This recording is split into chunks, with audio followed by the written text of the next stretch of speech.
Welcome, welcome, welcome. Thank you all so much for being here. Seeing all the wonderful faces from all over the country and all over the world. Thank you for patiently waiting in our waiting room. Thank you for those who are just joining.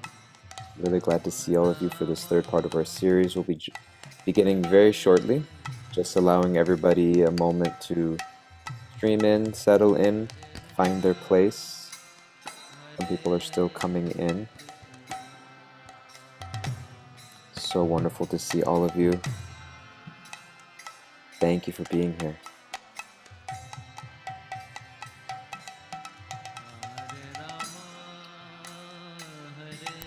Beautiful. Bhakti Devi, Hari Prasad, CP and George, Domi, all beautiful faces. Gopal Chandra Prabhu, welcome. Okay, so we'll go ahead and begin just with some welcomes and introductions, and then we'll dive right into our session. Thank you all so much for being here. My name is Dayal Garangadas, and I'm here with a team of devotees here at the Bhakti Center, co-facilitating this presentation in partnership with communities and yatras in the northeast area of the United States. And welcome to all of you who are here in the local area, as well as those tuning in from all over the world. It's really beautiful to see this global community come together for the opportunity to hear and relish Krishna and Gaur Katha. This is the third part series. For those if you happen to be joining in for the first time, this is the third part of a 5-part series on the 5 facets of divine truth of Sri Sri Panchatattva. So the last 2 weeks we began with Sri Chaitanya Mahaprabhu on to Nityananda, and today we'll be discuss the life and teachings of Advaita Acharya. Maharaj has been leading us in beautiful songs and poetry of verses related to these beautiful personalities, as well as sharing their life and teachings in a way that's very practical for us. We've been sending out some worksheets, handout sheets that you can take with you. So if you're in the live Zoom room, we post those in our chat, and also if you're on the Bhakti Center's Temple newsletter, we send those out there as well. If you're not on that newsletter, please write to us or put in the chat or go to bhakticenter.org, and you can find ways to get on our temple newsletter where you'll get updates about these classes as well as the worksheets. At the end of this class, Marj will speak for about an hour, and at the end we'll have time for questions and answers. If you have a question, please type them in the chat to Venkatabhatta Prabhu, who's one of our co-hosts. He will field your question and ask on each person's behalf. You can let him know if you'd like the question to be anonymous or if you'd like to have your name mentioned, so Marj knows who the question is coming from. And also, before the questions and answers begin, please stick around. We've been sharing these beautiful videos of altars and deities in Mayapur, where we are making offerings of all the devotees here to the lotus feet of Sri Chaitanya Mahaprabhu, Sri Nityananda, Advaita Acharya, and these great personalities. So we'd like to share a video with you, a short video of Sridham Mayapur and the surrounding area, holy places in the surrounding area of Sridham Mayapur. So please stick around for that, as well as some other important announcements. And without further ado, we'd like to welcome His Holiness Sachinanda Swami to the microphone. Maharaj needs little to no introduction. We're all here because we love you dearly and inspired by you.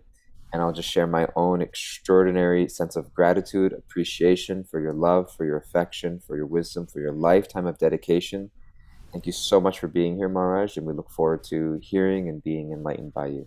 Hare Krishna. Hare Krishna. Welcome everyone. I must also say that giving this series is life-giving to me also. I very much appreciate the subject matter and the whole framing of it. So today we will go into the glories of Advaita Acharya. Let us just recap a little. I think we all know that the Absolute Truth has various facets. Just like the sun, we see the sun as rays, we see it as a planet. And if we would be able to enter the planet sun on a more subtle level, we would also see a divine personality there. So, just like the sun has so many facets, the Absolute Truth has various facets, and in this seminar we are discussing 5 of them, which all have something to do with us. All these facets are inviting us to enter an exciting living relationship with that one supreme truth. Just like the different facets in a cut diamond are all really the same diamond. In the same way, these 5 facets of divine truth are all identical with Krishna, but they give us a certain perspective, a certain approach. So Advaita Acharya, the 3rd member of the 5-fold truth, the Panchatattva, is the Pancharatrika Vidhi Ashraya. That means he is in charge of the path of regulated devotional service.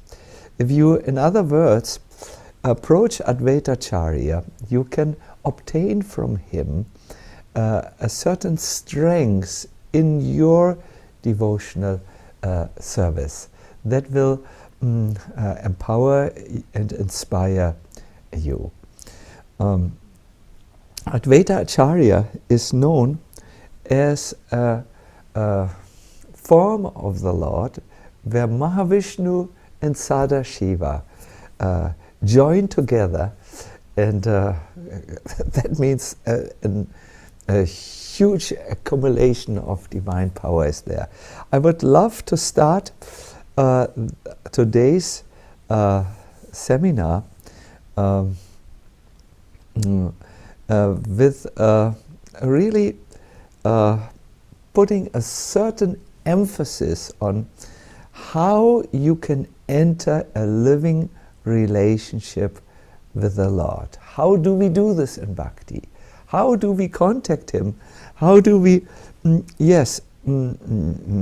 come into a contact that is dynamic and vibrant? The first thing is we either glorify or we listen to glorifications. And the second way to establish a relationship is through seva, which means service, or worship. So in the first part of our little seminar, we will glorify Advaita Acharya, and you will hopefully learn some useful new things for you. And in the second part, we will have a seva or a worship of Advaita Acharya. So let us start. We will look at the first slide, which is the pranam mantra, or the mantra through which we offer our obeisances to Advaita Acharya. Yes, here it is. Nishtarita Shesha Janam Dayalum. I would suggest that you join me. Nishtarita Shesha Janam Dayalum Premam Ritapdo Parimagna Chittam Chaitanya Chandradritamachitam Tam Advaita Chandram Shirasya Namami. The translation: I offer my obeisances unto the merciful Sri Advaita Chandra, whose heart is inundated by the ocean of prema. It means his heart is flooded with love. He delivers an infinite numbers of devotees and is honored and worshipped by Sri Chaitanya Chandra. I would like to first of all focus on one item here. He delivers infinite numbers of devotees. This points towards the compassion of Advaita Acharya. We can take the slide now down. You will get this in your handout. There is a particular pastime that is shared throughout the tradition, the Gaudiya tradition, which sheds light into the divine, let us say, truth of Advaita Acharya.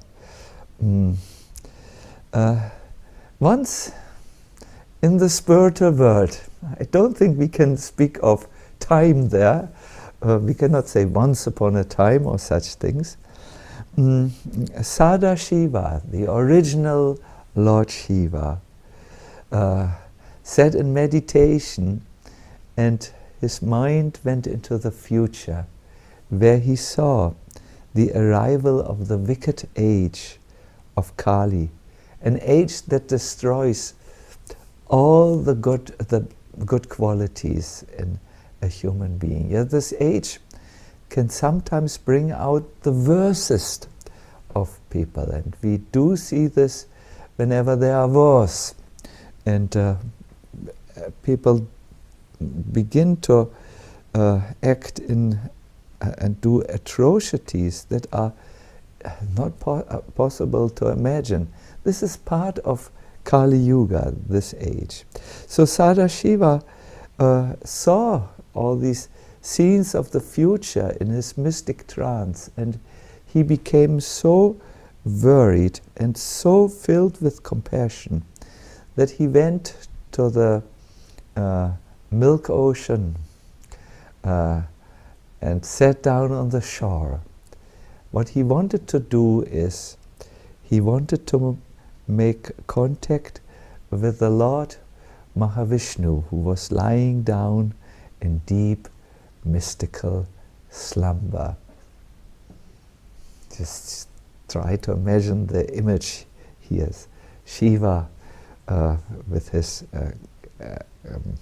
locks of hair, his trident, his drum, is sitting down and begins to meditate. And as he meditated, he formed a determined decision in his mind. He said, I will do special austerities in order to move the Lord to appear in this age. So he decided to sit down for 700 years and not move and just meditate about the Lord and asked him, please appear. So after only a short time, Mahavishnu appeared before him and said, you and me are one. Why do you do austerities in order to beg me for something? We are one. And as Shiva came out of his meditation, his eyes were drenched with tears because he thought of how to help people in this age of Kali. And he sees Mahavishnu before him, and both of them embrace. And as they embrace, they become one. I think I only know when I see a very dear friend after a long time, and I embrace him for greeting. I do feel, yes, now we are together. Now we are, the separation has been ended, and we are together. So in the spiritual domain, such embraces really make people actually experience and feel oneness. So this one form, this form of the combined compassion of Shiva, Vishnu, became this mystical form of Advaita Acharya. At that time, the Lord of Death, Yamaraj, came and said, wait. And you will appear now in this form of Advaita, of one, this one form. Then I will be out of job. No one will come any longer for punishment to the hellish planets. But this form of Advaita Acharya answered, don't worry. Yes, many fortunate people will take to the waves of love, the nectarian waves of love of God. But there will be some who will not be drowned by these waves. It's those who run away from divine love, the illusionists, those who believe that with activities one can force God to give results, the karma kandis, the false logicians, and all those who are offending and criticizing. They will not be flooded and drenched with my compassion, and they will go to your court. They will go into the house of death. So let us now study a little bit how did this form of compassion, you can say, this Advaita Acharya, who is a combined, who is Advaita, non-different from God, and who is an Acharya, a teacher, how did he manifest his compassion? I think this is a very real question. See, compassion needs to have an active outlet. Whenever you feel compassionate, you will actually want to do something. And when Advaita Acharya appeared, he actually saw what he had foreseen when he was still in the spiritual dimension and meditating. He saw that the age of Kali was on, full blast. He could see that there was no spirituality left at that time. So he felt powerless, and he sat down on the Ganga to propitiate or beg the Lord to make his personal appearance. It is described. His body was shivering in ecstasy. Before him he had established a small little altar with the form of God, a Shalagam Shila, and he was offering Ganga water and tulasi to this Shalagam Shila. He said, I shall worship Krishna in a purified state of mind. I shall constantly petition him in humbleness. My name, Advaita, will be fitting only if I'm able to induce Krishna to inaugurate the movement of chanting the holy name.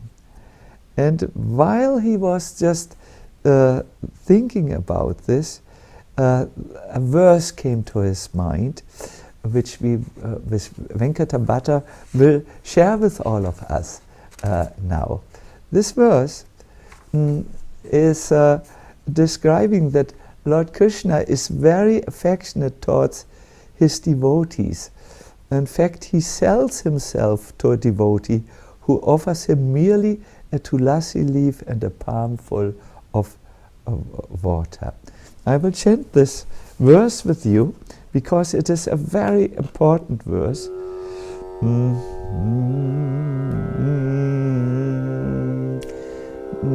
Tulasi dala matrena.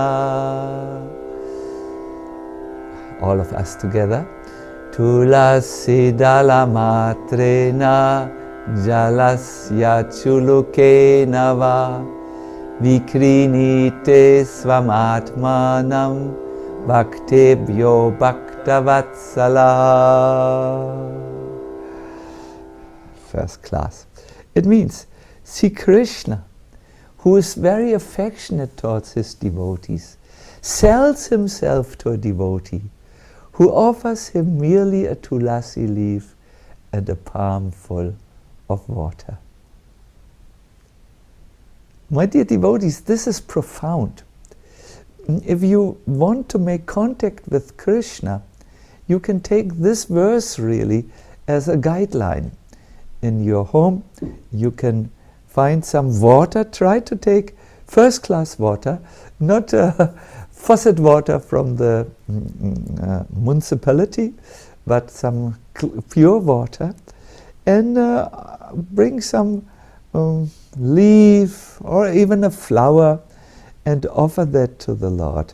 He says that he is pleased by such devotional service and accepts the devotee, and sometimes offers himself in exchange for the simple offering done with love and devotion. Krishna explains this in Gita, that this worship or seva, where you just do a little puja, water with some flowers or leaf, is very good. If you are, of course, in India, you can use Ganga water and the tulasi leaf, but any water and any leaves or just a little offering will make the Lord very inclined.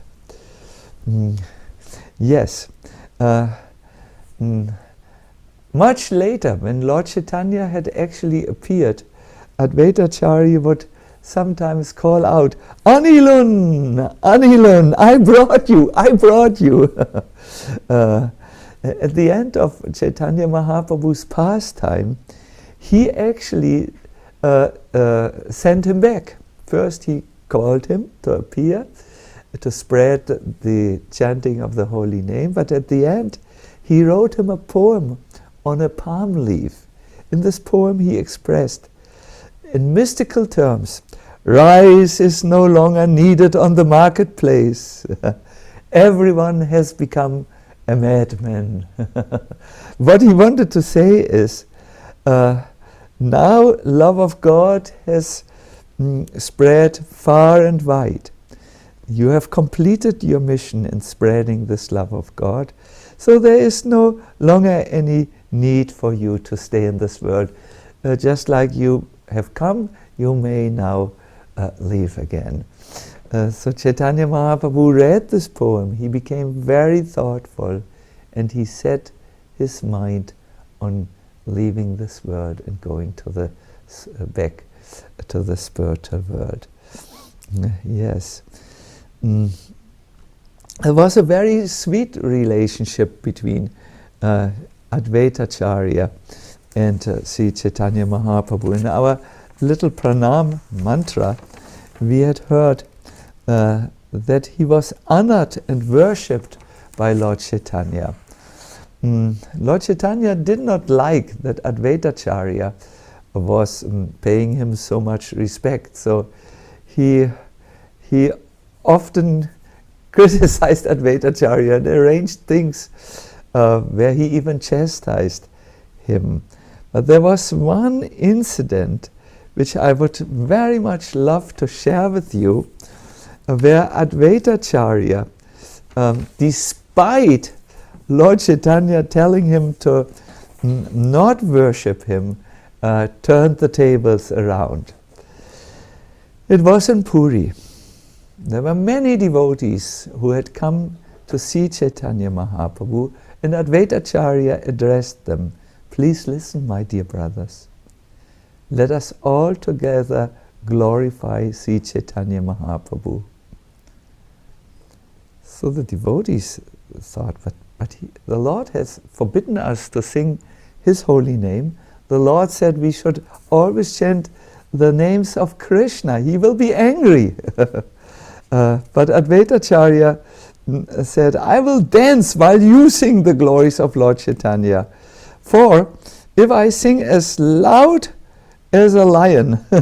You will all be frightened. So I will dance. I will not sing, but you have to sing. My singing is very loud and very lion-like.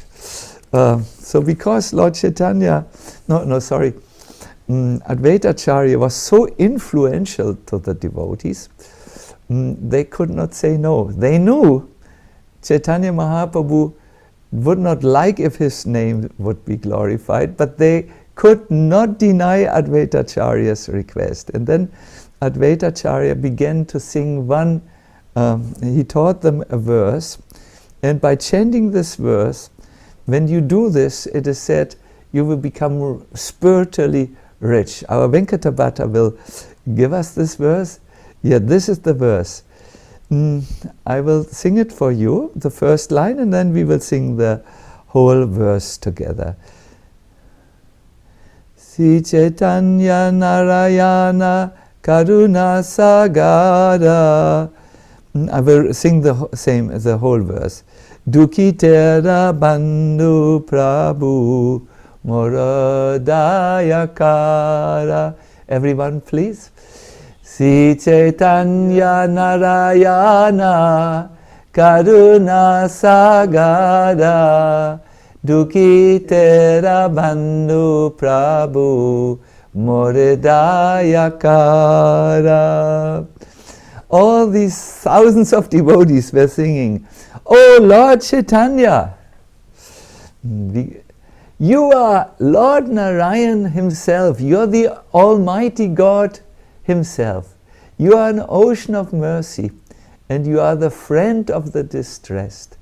Please be merciful on me." We will give this verse for you in the handout, and if you chant it from time to time, you will see your spiritual opulences, your spiritual realizations, your spiritual strengths, all will be increased amazingly. So when Lord Chaitanya heard this, he came to the Sankirtan party and he said, stop, I told you not to sing my name. You should sing the name of Krishna. And at this time, Srivas Thakur was lifting his hand like this and holding it towards the sun. "What are you doing?" said Chaitanya Mahaprabhu. "Well," said Srivas Thakur, "I'm trying to cover the sun, but I cannot cover it with this hand." In the same way, you are trying to cover your divine identity, but it is not possible to do it. The sunshines of your glories surround everything and everyone. And it is described when Lord Chaitanya saw the love of his devotees who had disobeyed him and had chanted his name, he went into his house and took a rest. He slept. He understood he can't do anything against it. What a loving relationship was there. Yes, now I want to come to the close here. Although I have so many other things, but I want to speak about Srila Prabhupada's relationship with Advaita Acharya. It was in 1980 where one man came to our ISKCON Mayapur project. He was carrying a back to Godhead with him, and he told the devotee, "I am the priest in Advaita Bhavan." That's a temple which is built where Lord Advaita Acharya had his dwelling place. I'm the priest of that. And it was around 1940 up to 50 that I noticed every weekend, or not every weekend, often gentlemen came dressed in white khadi dress, this white, very, very grossly weaved material. And he would sit at the back of the temple and he would chant the holy name from morning till evening, and sometimes cry and plead. Then after for a long time I did not see him. But then in August 1965 I saw a saffron-clad sannyasi who sat also at the back of the temple, at the same place where this Bengali gentleman used to sit. And I had my worship on the altar, but I looked from time to time, and he was crying, he was pleading, he was chanting, like I've never seen someone before. So when the whole day had elapsed, at the end of the day, when he was finished, he got up and he passed by where I was, and I said, may I ask you a question? Who are you? You sat at the same spot where, enchanted in the same way where this Grihastha came. And then the sannyasi said, yes, my name is Abhay Charanaravinda Bhaktivedanta Swami Maharaj. I'm the unworthy disciple of His Divine Grace, Srila Bhaktisiddhanta Saraswati Thakur Prabhupada, my eternal spiritual master. I have been coming here for such a long time because my Guru Maharaj has given me an impossible order. He desires that I go across the ocean to the Western countries and spread the sublime teachings of Sri Chaitanya Mahaprabhu. There are countless souls over there who have never heard about Radha and Krishna, and they are suffering greatly. I have not known how this mission of his can become successful, so I'm coming here to the house of Advaita Acharya, who used to meet here with Chaitanya Mahaprabhu and Nityananda Prabhu, and they have been discussing here together how to spread the Sankirtan movement. So I'm asking here for empowerment at this Advaita Bhavan. I'm praying so that they will guide me. I want to satisfy my Guru Maharaj's desire, but I feel totally unqualified to do this. So as the priest continued to say that as this sannyasi continued to speak, tears began falling from his eyes onto his cheeks, and he said, tomorrow I'm leaving for Calcutta to go upon a ship across the ocean to America.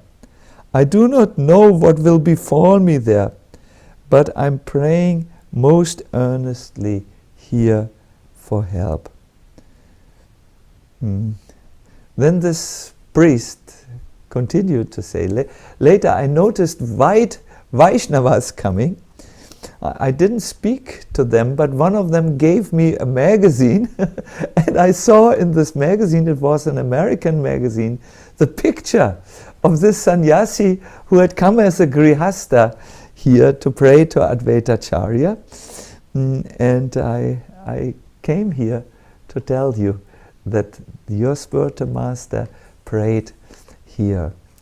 My dear devotees, my dear friends, my dear skeptics also, blessings carry you much further than your own endeavors ever will. And to ask for blessings with a deep, deep desire in your heart will be rewarded in many, many ways. To ask for blessings to Advaita Acharya will go a long, long way. I told you that in Bhakti we make a relationship to personality in two ways. We hear their glorification, but then we worship them. And we will now enter the second part of our little seminar of Advaita Acharya. I will invite you to meditate along with me. I will invite you to sing a song with Gaura Krishna. And finally, we will see videos where you can pray for Advaita Acharya. Then we will have time for questions and answer. So are you ready to start? Second part, your worship, your seva is required.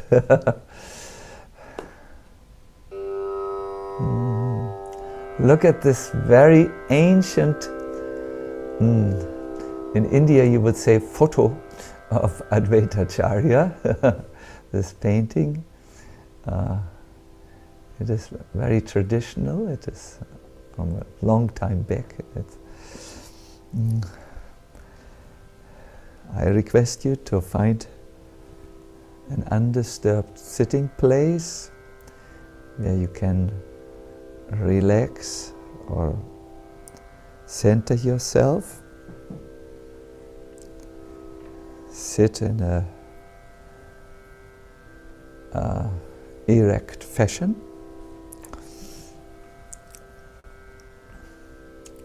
Let us do a quick centering exercise. Please bring your attention to your feet. Move up to your knees, your thighs, to your sitting bones, and relax.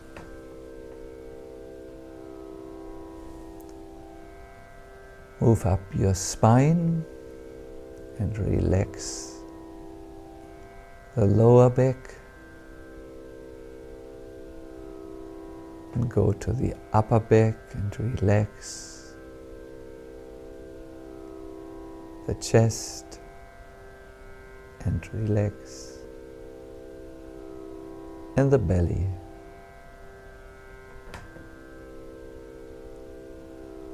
Bring your attention to your two shoulders. Move down over your elbows to the palms and relax.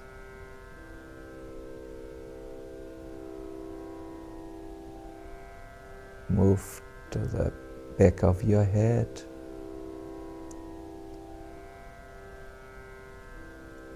The top of your head, your forehead, and relax. Relax your facial muscles.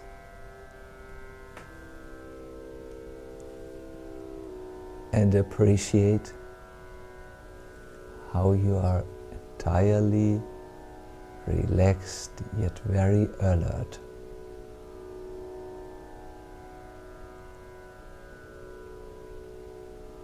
Focus your attention now on your breath.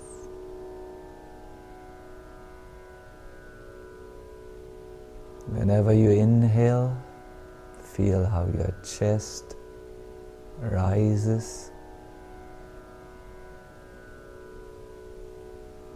And whenever you exhale, feel how your chest sinks. Deep in and exhalations.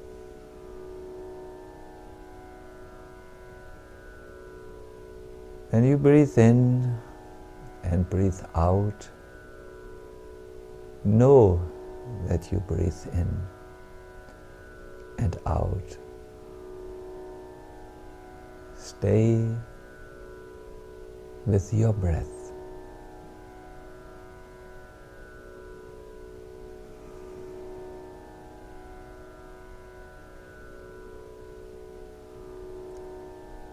Now imagine you breathe into your heart space.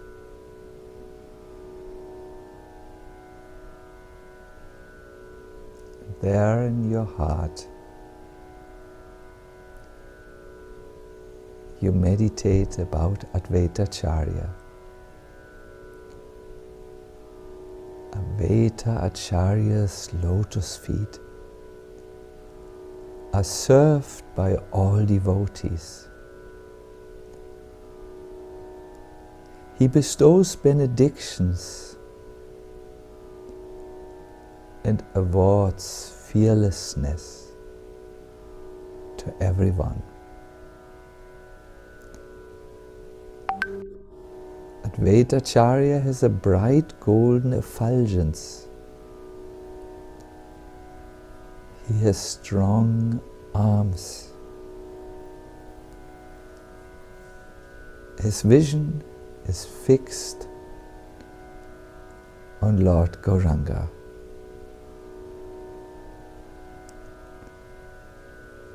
On his body there are signs of love. He is covered with white cloth, as dazzling bright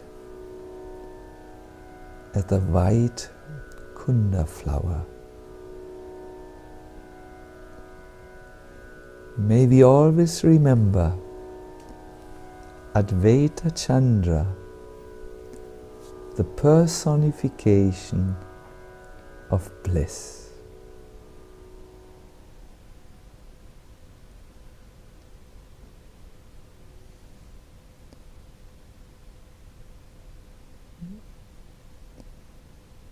You may now take a few deep breaths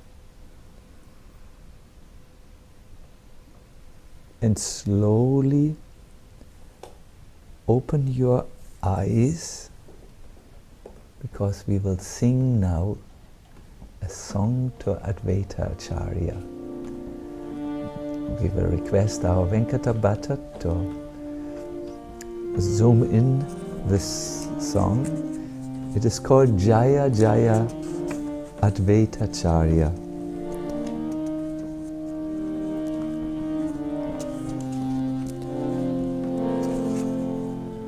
I will read to you the lines, or let us say the translations.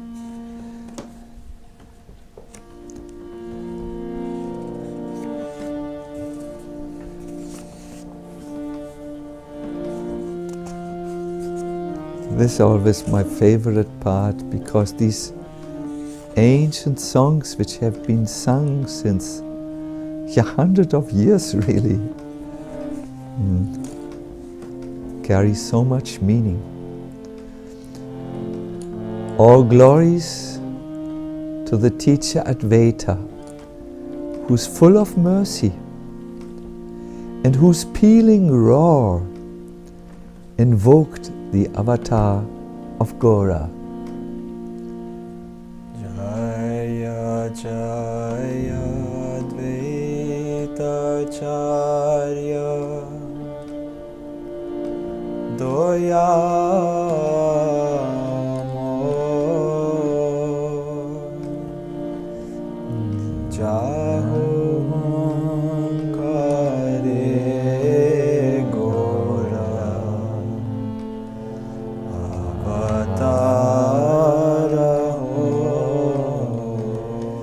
Once again, please, everyone. Jaya Jaya Advaita Acharya Doya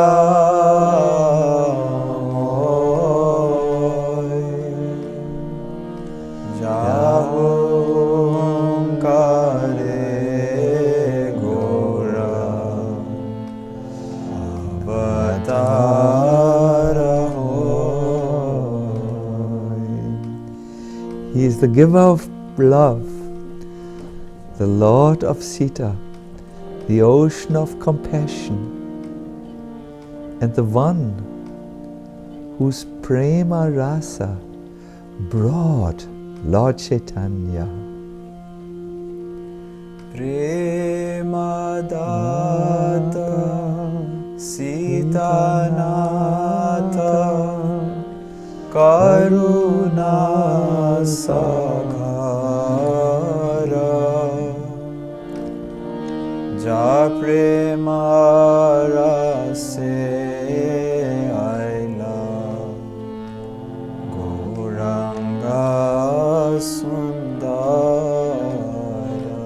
Everybody please sing. Prema data Sita nata Karuna sagara Ja prema rase aila Gauranga sundara. Whoever receives his mercy,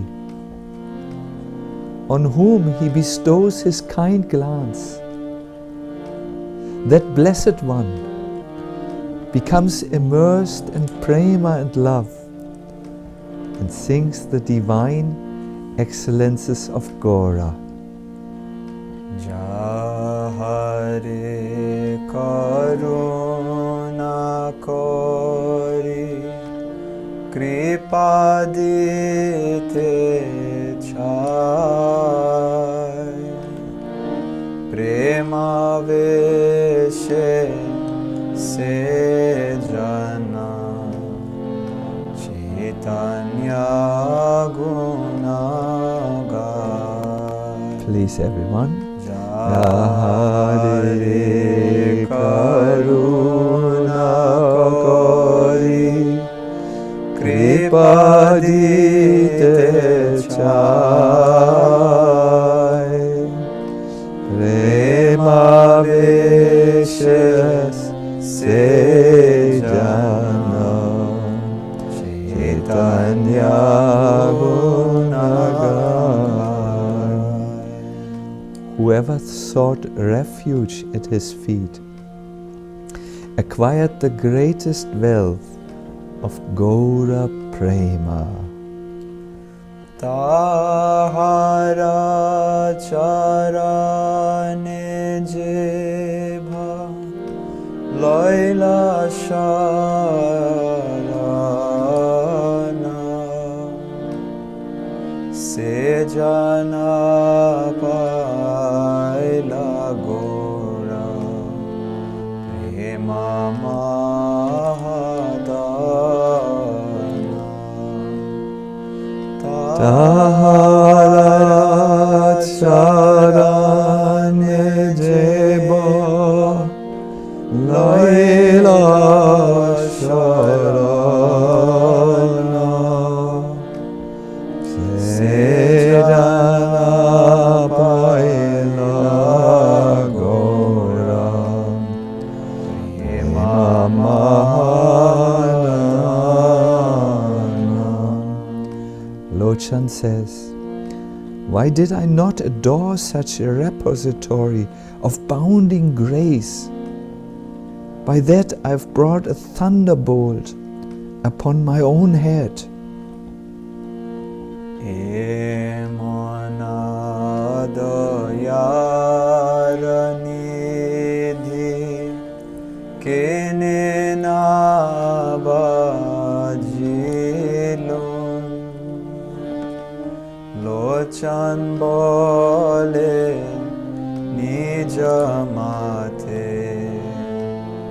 bhajara parilun Emanadayaranidhi kenena bajilun Lochanale nijamate vajara parilun.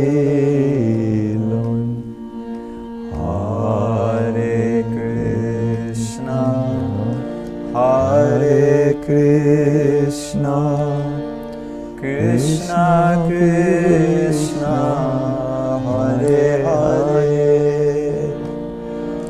Hare Rama, Hare Rama, Rama Rama, Hare Hare.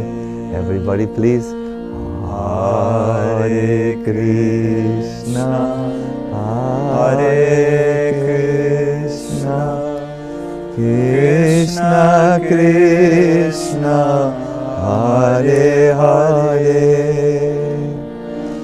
Hare Rama, Hare Rama, Rama Rama, Hare Hare.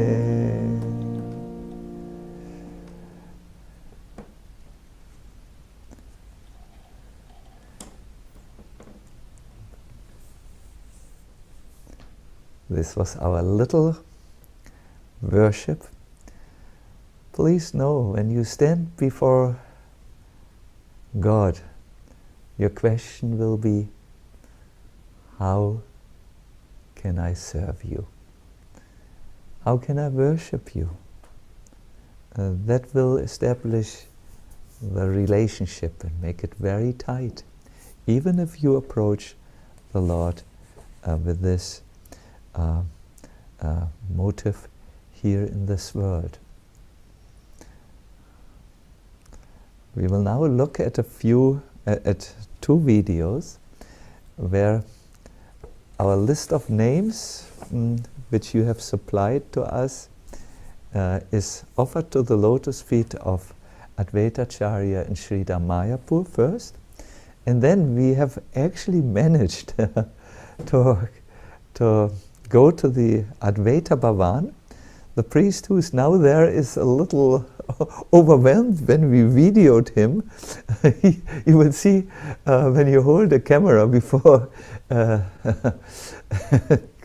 person in Navadvip, they freeze and they become very serious. So don't become bewildered when you see it.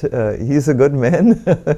He has actually offered the yagya to you. So we will see the videos, I think now. Yes, here's the first video. You see on the left side Advaita Acharya. Oh, this is the second. We can also see that video first. This is the priest in Advaita Bhavan. Feet, lotus feet. Lotus feet.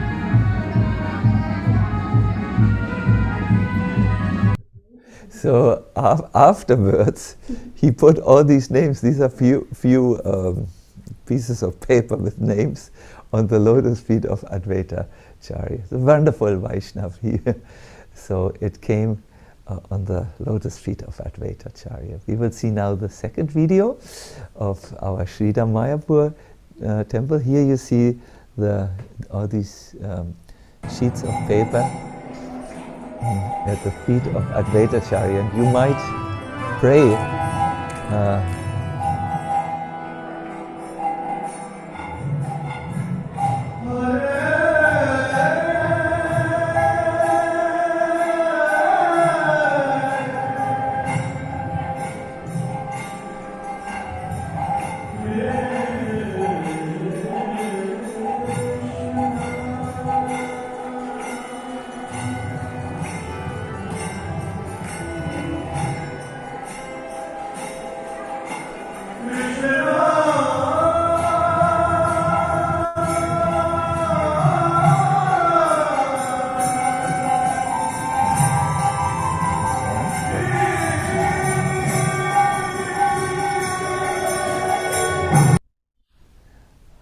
Hare Krishna. Maybe this is one of the best parts of the whole seminar, this offering the names to the lotus feet and then praying for blessings, praying sincerely for blessings. Actually, this praying for blessing is something which Srila Prabhupada spoke about. He spoke of the most simple form of worship, which I think is available to everyone. It's a very simple process which we introduce now. Venkatabhata will show us the slide, and then please know these are all in your handouts. Prayers and many goodies are in the handout. Good. What is this process? The process is very simple. Prabhupada here is, I like this photo. This is where he is preaching to someone about Krishna consciousness, right on the field, so to say, of meeting conditioned souls. He says, just keep a picture of Lord Chaitanya with his associates, Nityananda, Advaita, Gadadhar and Srivas. Anyone can have this picture in his home. Chant this Hare Krishna mantra and thus worship Lord Chaitanya. Then one will realize God.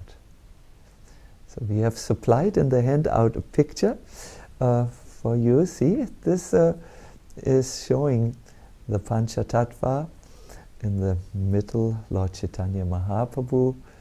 On his right and our left, Nityananda, then Advaita Acharya, and on Lord Chaitanya's left side, Gadadhar, and then Srivas Thakur, the devotee who's shaved his hair.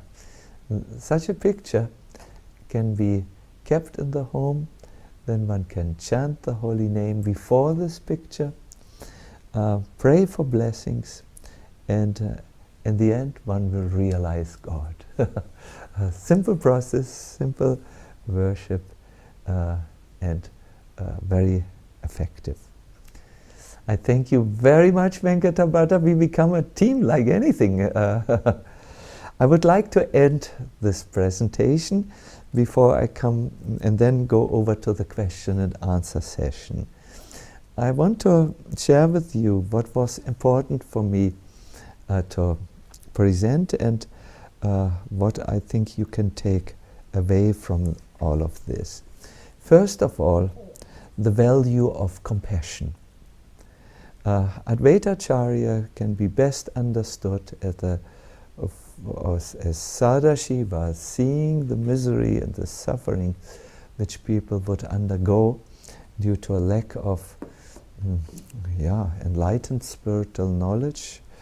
And he prayed, and the Lord combined with him, and they came as Advaita Acharya into this world, and then called the Lord Chaitanya Mahaprabhu to appear. I think if we want to connect with Advaita Acharya very much, it's important to connect with this feeling of compassion. We saw this in our little community where devotees did this. See, our little community, it's not a little community, it's actually a big community, had become a little bit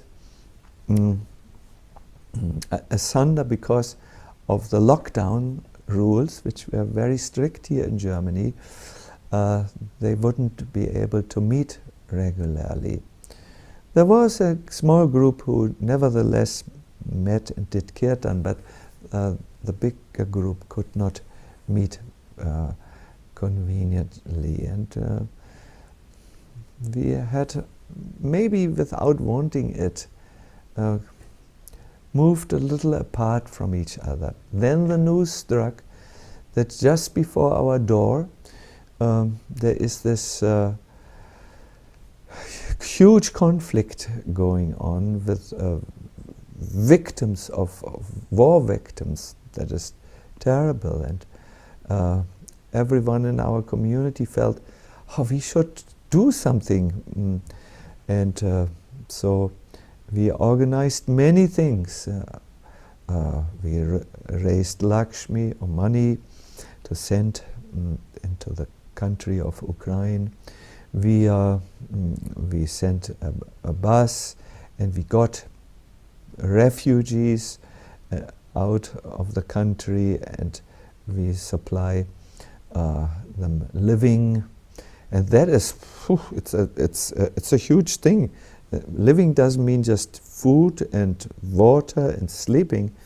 It means also activities. It means a purpose, something worthwhile to live for, and so on. So we become, we get out of our way to provide all this. Sometimes one cooks the breakfast, sometimes another is just sitting with the people and hears them out, and all these things. Many of them are devotees who are responding very favorable to, they asked us if we can kirtan, etc. So that is very, that compassionate act, that was my point, brought us all together in one effort. I think when all of us learn to do a compassionate act like Advaita Acharya, following the mood of Advaita Acharya, and that will bring us away from our own selfishness. Human beings have this drive in them to see that they can survive, and if it's exaggerated, this drive, it becomes selfishness, and it makes a person lose his spiritual considerations and effulgence. So the compassion, that's the first takeaway. Try to do something actively.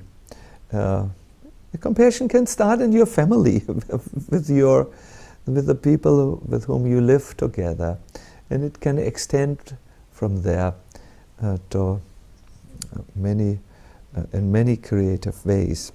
The second point which I wanted to bring to your attention is Advaita Acharya is considered to be the storehouse who can give who can give us bhakti or devotional service. We can pray to Advaita Acharya or the Lord, my dear Lord, I have forgotten. My spiritual life has become a little shallow, unfortunately. But today I'm turning to you with a humble request. Please accept me as your servant. I'm very serious about it. I'm sincerely asking you, please accept me.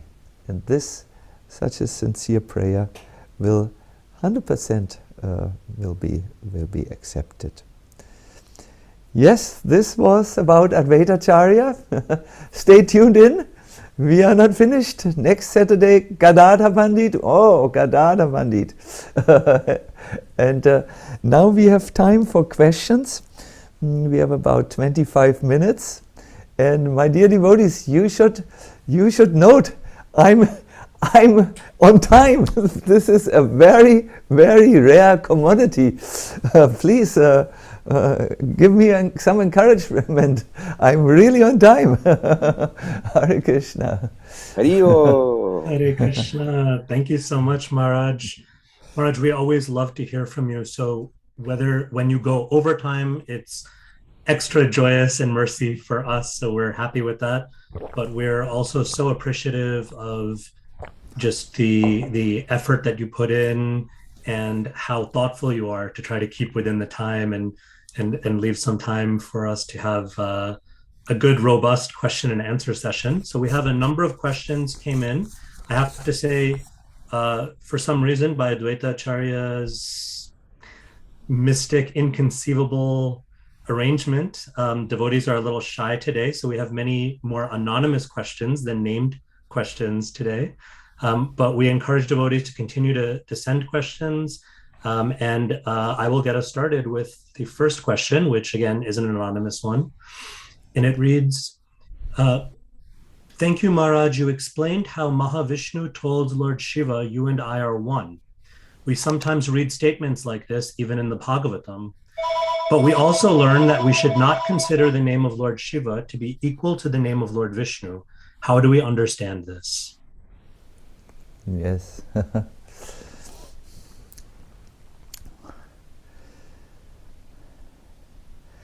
God is an extended subject matter, Prabhupada used to say.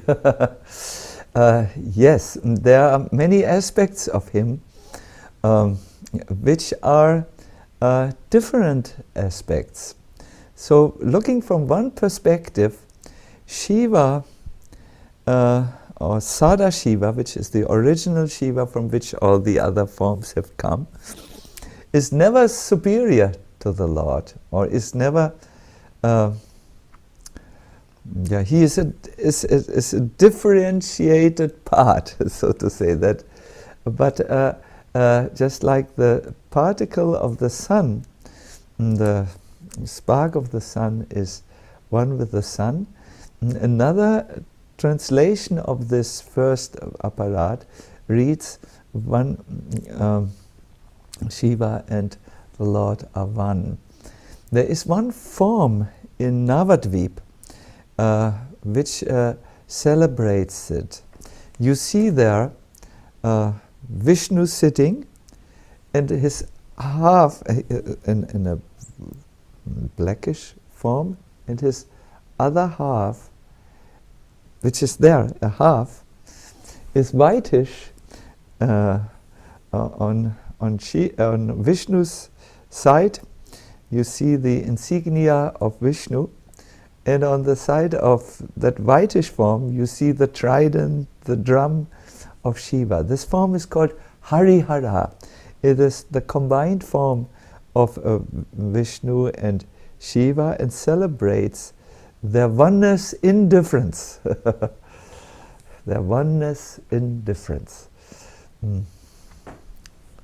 Yeah. Oh, here. Oh, Krishna has just this form. It is. How did you get this, Krishna? I'm. Oops. Can you see, Venkata? Can you see? Yes, It's, Maharaj, beautiful. Yeah, it's the one, Shiva and Vishnu, in this one form. No, you see, on your left-hand side, you see the Vishnu holding chakra and the club, and on your right-hand side, you see Shiva holding the trident, and yeah. This point of is really explained a lot in this book Chaitanya Bhagavat, where Lord Chaitanya says one who sees a difference between Shiva and Vishnu, he is not seeing it correctly. My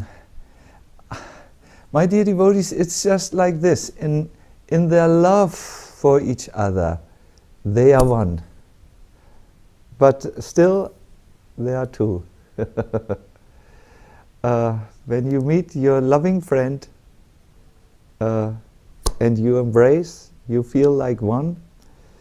I have no knowledge of what happens in the Grihastha ashram, but I can assume when there is a couple and they have a very pure loving relationship and they embrace, then they feel as one.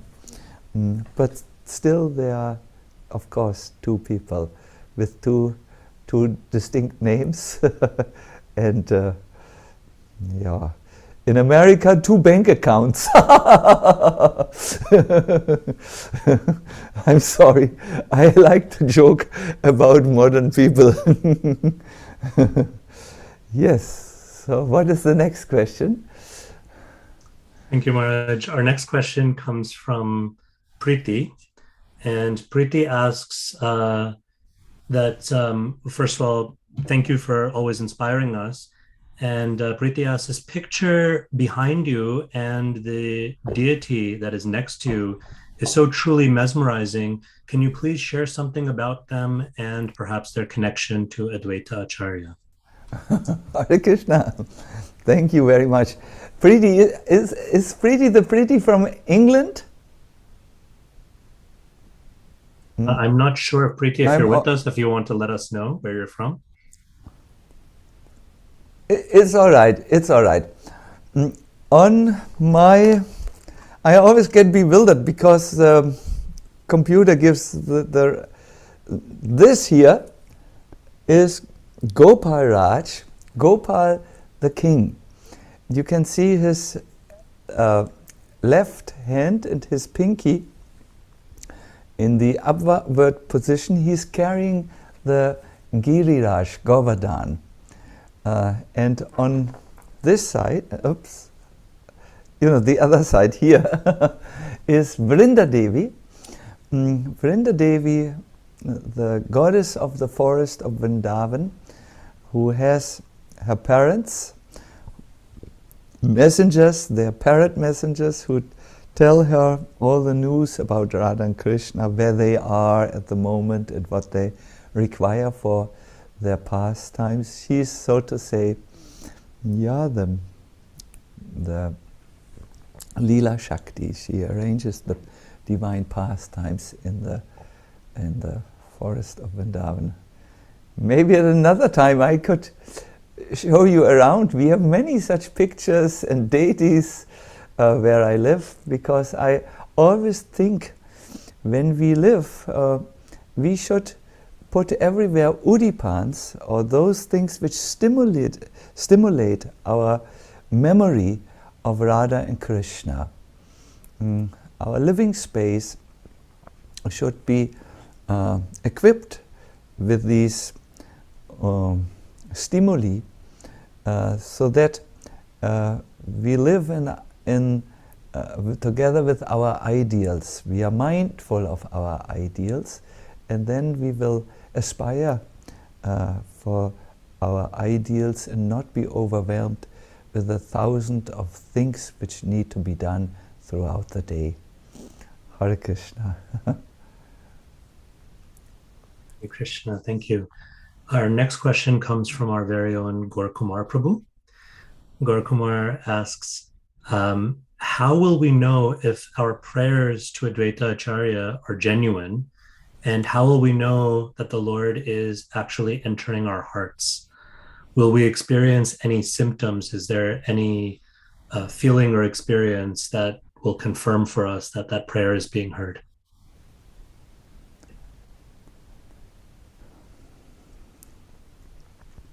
In order to say a meaningful prayer, you need to first establish a relationship with the personality or the divine personality to whom you are praying. This is the first step in prayer, to establish a relationship. You must know who that person is. You must know something about him, so that you can make connection. And then comes a very important step. You must move from your mind into your heart. What this means is prayer should not just be a mental construction or a repetition of something you have heard and that makes sense to you, but it should, the prayer should be said with the strength of the heart. In the first canto of the Bhagavatam, we find Narada Muni praying, and it is said he goes into his heart. Also in the 8th canto of the Bhagavatam, we find Gajendra praying, Manos Hridayate. His heart goes, his mind goes into his heart, meaning that he will not just use intellectual concept, but he will really connect with devotional feelings and so on. You have asked, when do we know that our questions are answered?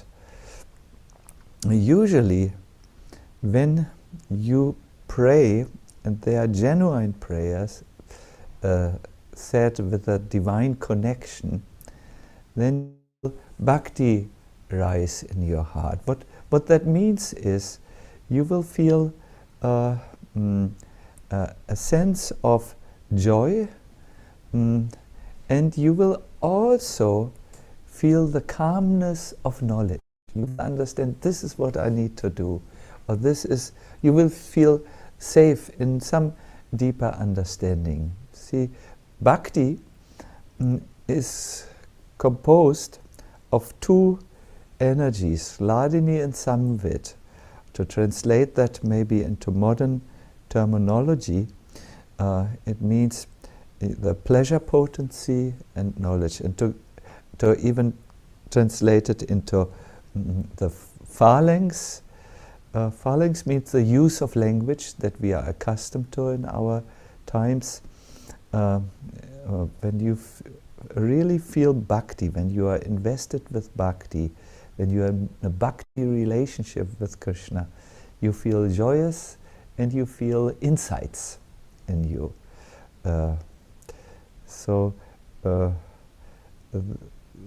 When you have made connection, you always feel these two components. It's almost like when you touch a live wire, you feel electricity.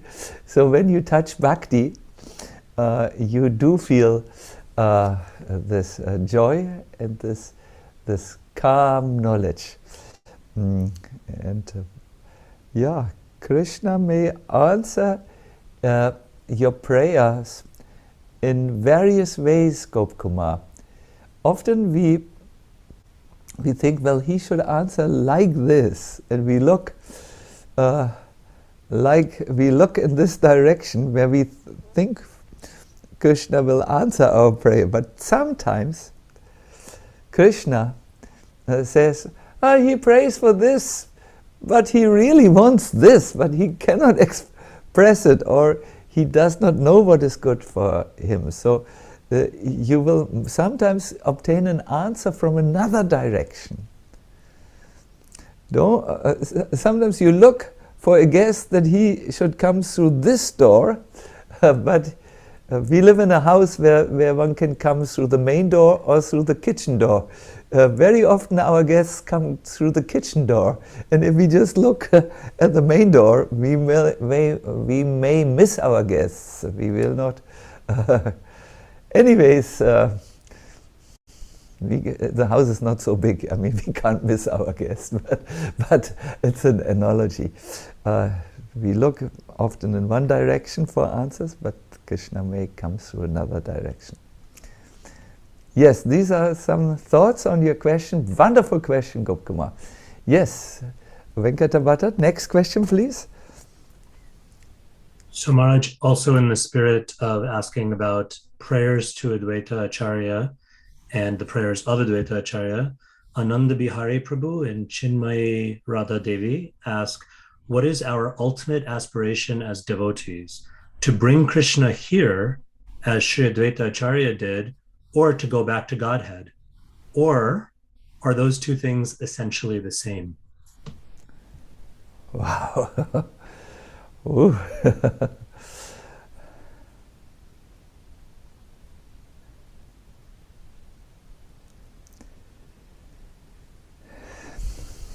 There's something you must know about prayer.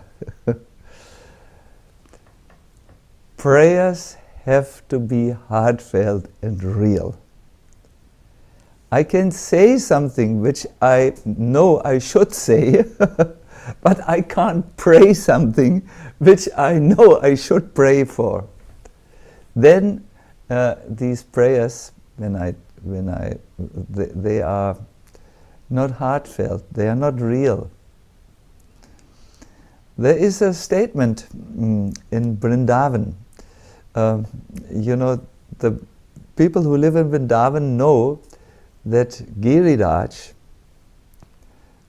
he's really known for answering prayers. So you see little boys and girls in their school uniform around Govardhan and praying, oh, I did not learn anything, please let me pass my examen.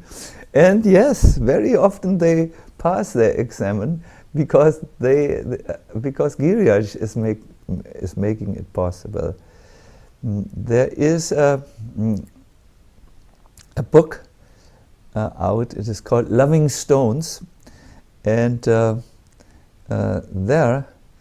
the author, David Haberman, has really researched the literature and the people in Vrindavan, and has found out that Giriraj has really fulfilled the most impossible prayers. You know, there were people on their deathbed and their relatives came to pray for them that they would live, and they recovered miraculously from cancer and other fatal illnesses.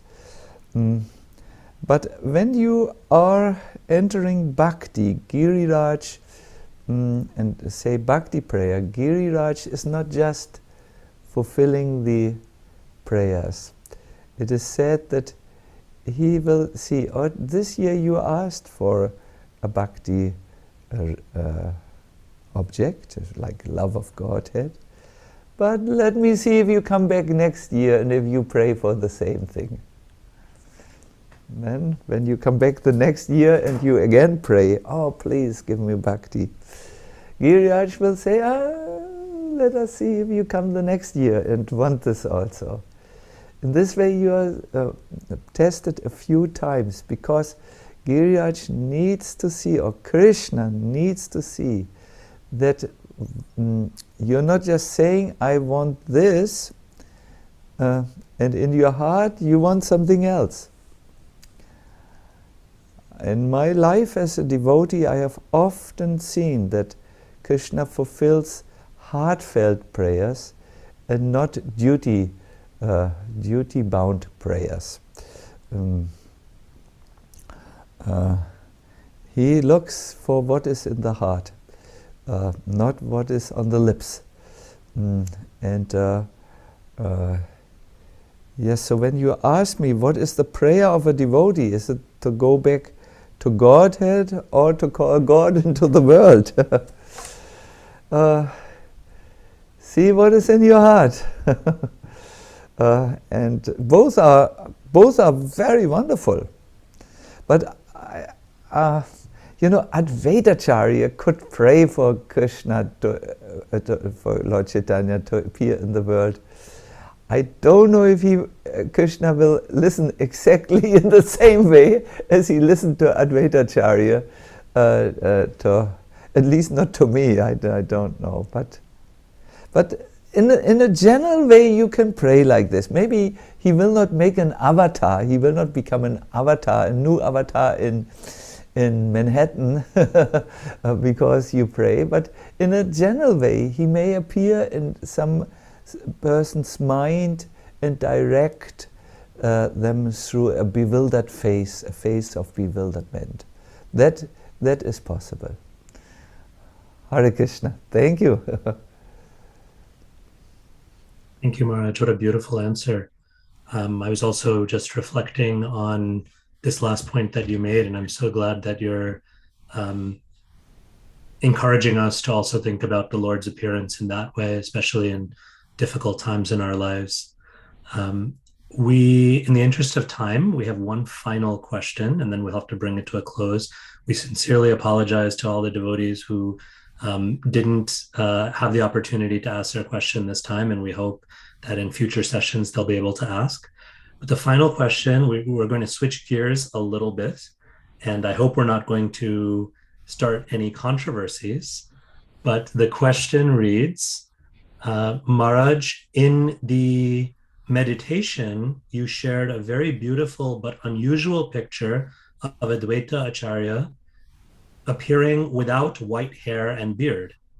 So why is it that sometimes Advaita Acharya is depicted like this, but usually we see, especially in ISKCON, the images of Advaita Acharya are with white hair and beard? Thank you very much. And in fact, this is a sweet beard controversy. this has been discussed very intensely in Vaishnava communities. Is he wearing a beard and has white hair? This would mean he's under the influence of time. And I don't know, you can see here it's becoming white. It's some chemical combination in the body and that makes the hair white. So is a divine personality like this, or is he eternally young? This is a genuine question, and I will answer the question like this. Advaita Acharya was on this planet Earth for 125 years, just like Krishna. But different from Krishna, whose age is divided in 3 parts, Advaita Acharya's stay, these 125 years, is divided in 5 parts. Komara, childhood; Poganda, boyhood; Kaishora, youth. Krishna stops there. He's eternally youthful. Although he stayed longer, but Advaita Acharya went on to Yovana, adulthood, and Vardakya, or transcendental old age. So, according to our recognized teachers of Bhakti, Advaita Acharya, in his idealized form, stays in eternal Navadvip, ever young. So he has no black hair, no white hair, and no beard, certainly not a white beard. He looks ever fresh, just like a youth, despite his old, so to say, old age.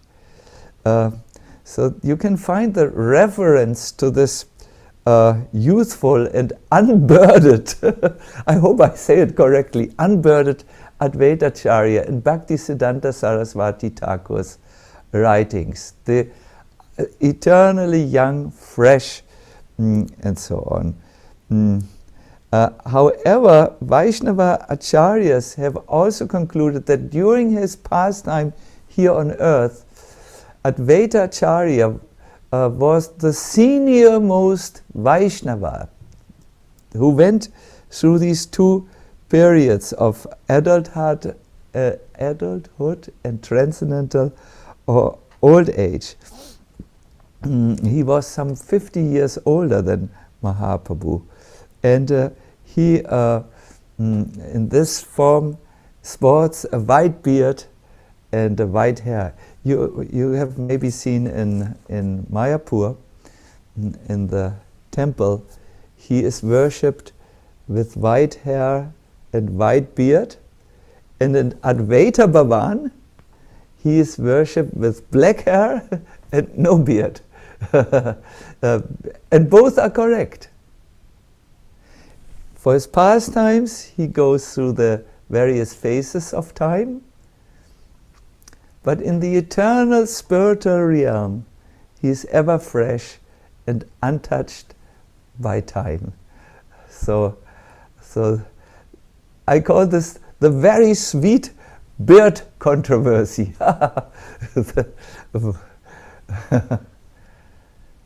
Was it clear what I tried to say? Was the language comprehensible?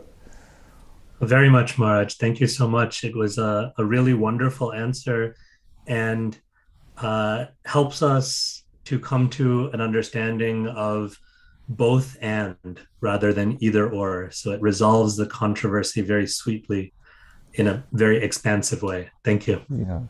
And by the way, Venkatabhata and all of you wonderful devotees out there, many things of the, many spiritual phenomena cannot be incarcerated in the Aristotelian, the English, Aristotelische logic that either this is true or that is true.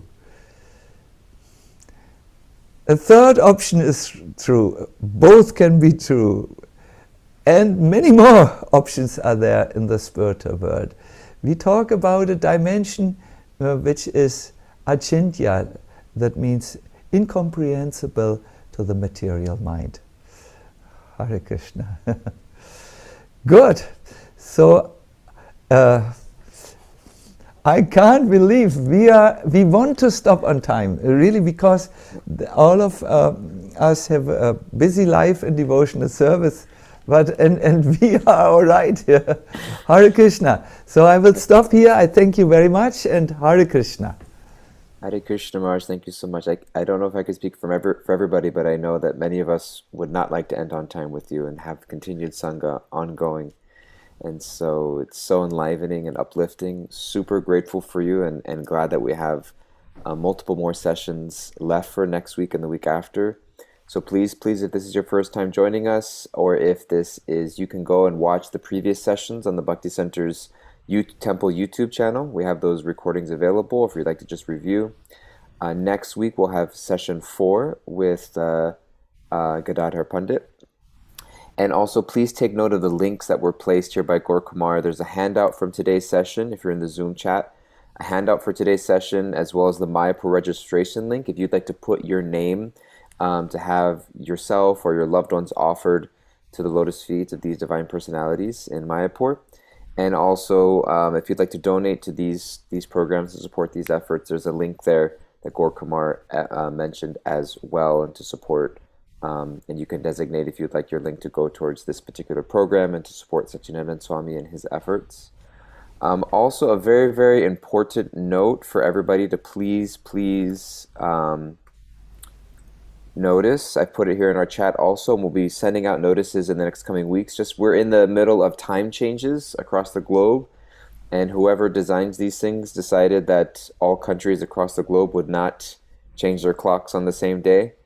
So the United States is updating its clock, I believe, in the coming week, and so there'll be we'll continue to be meeting at 9:30 a.m. Eastern Time in the United States, in New York, or East Coast time, but the rest of the world actually moves their clocks an hour back, and maybe we don't move our clocks back until a little bit later. So it'll be 1:30 p.m. for the UK, 2:30 p.m. for Germany, and 7 p.m. for India. So please take notes of those changes. We'll continue to meet at 9:30 a.m. Eastern Time, and then wherever your clocks adjust, please do so accordingly. I believe that is all the announcements that I have. Thank you all again so much for being here. As per our tradition, we will allow everybody to unmute yourselves and give a loud Hari Bol and a gratitude and appreciation to His Holiness Satchidananda Swami. Thank you so much, Maharaj. We're so glad you're here, and everybody please join me in thanking Maharaj together. Thank you, Maharaj. Hari Bol. Thank you so much. Thank you. Hare Krishna. Hari Bol. Hare Hare Krishna. Thank you so much. Krishna Maharaj. Please accept my Hare Krishna Guru Maharaj. Thank you so much. Hare Krishna. Thank you so much. Hare Krishna. Ibo. Thank you, Maharaj. Thank you, Maharaj. Thank you so much, Maharaj. Hare Krishna. Hare Krishna Maharaj. Thank you so much. Thank you, Maharaj. Hare Krishna. Hare Krishna, Thank you, Maharaj. Dandavat Pranam. Hare Krishna. Hare Krishna. Thank you, Guru Maharaj. Hare Krishna. Hare Krishna. Hare Krishna. Hari Bol. His Holiness Satchidananda Swami ki jai. Bye. Prabhupada ki